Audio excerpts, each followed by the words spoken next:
नमस्कार। चुनावी समर में आप लोगों का स्वागत है।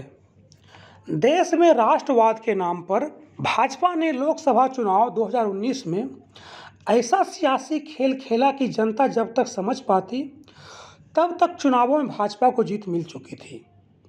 दरअसल आतंकियों ने 2 साल पहले देश के सुरक्षा कर्मियों पर कायराना हमला किया था।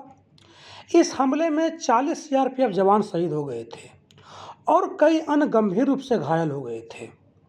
उस वक्त जम्मू कश्मीर के पुलवामा जिले में जैसे मोहम्मद के एक आतंकवादी ने विस्फोटकों से लदे वाहन से सीआरपीएफ जवानों की बस को टक्कर मार दिया था।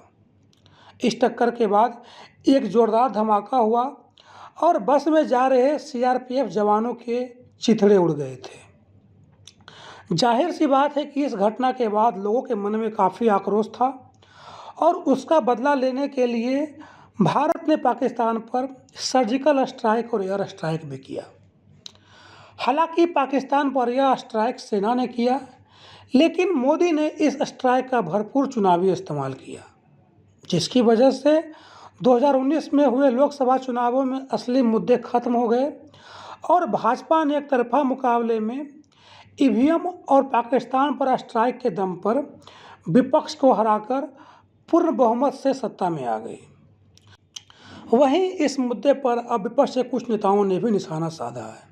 आपको बता दें कि सबसे पहले राज रत्न अम्बेडकर ने कहा कि पुलवामा में हुई सैनिकों की हत्या पूरे देश के लिए क्षति था, लेकिन मोदी सरकार ने सेना के साहस का राजनीतिक इस्तेमाल कर देश को शर्मसार कर दिया। उन्होंने कहा कि वैसे तो भाजपा ने चुनावों में ईवीएम के दम पर जीत हासिल की, लेकिन पुलवामा हमले का राजनीतिक इस्तेमाल ने विपक्ष के हाथों से वे सभी मुद्दे छीन लिए जिसके दम पर भाजपा को हराया जा सकता था। वहीं कुछ अन्य नेताओं ने भी कहा कि भारतीय जनता पार्टी पुलवामा आतंकी हमले का राजनीतिक इस्तेमाल कर सत्ता में आई थी, क्योंकि बाद में होने वाले विधानसभा चुनावों में जनता ने बीजेपी के खिलाफ वोट दिया था। उन्होंने कहा कि बीजेपी सांप्रदायिक एजेंडा, मुस्लिमों ईसाइयों के खिलाफ घृणा और देश में एक भाषा, एक संस्कृति, एक खान पान के विचार को बढ़ावा देती है, जो भारत के सेकुलर, लिबरल और खुले समाज के विचार के खिलाफ है। उन्होंने कहा कि पुलवामा अटैक को बीजेपी ने मैनिपुलेट कर राष्ट्रवाद को हवा दी। राय रत्न ने कहा कि पुलवामा आतंकी हमला था, लेकिन बीजेपी ने इसका राजनीतिक लाभ लिया और चुनावों में तस्वीर बदल गई।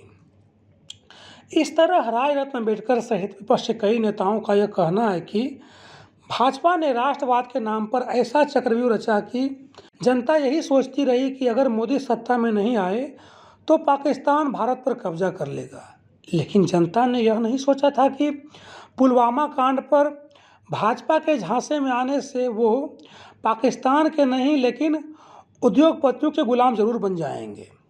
सीधे शब्दों में कहें तो राज रत्न अम्बेडकर सहित विपक्ष ने यह साफ साफ कहा है कि भाजपा पुलवामा कांड और ईवीएम का राजनीतिक इस्तेमाल कर सत्ता में आई है। धन्यवाद।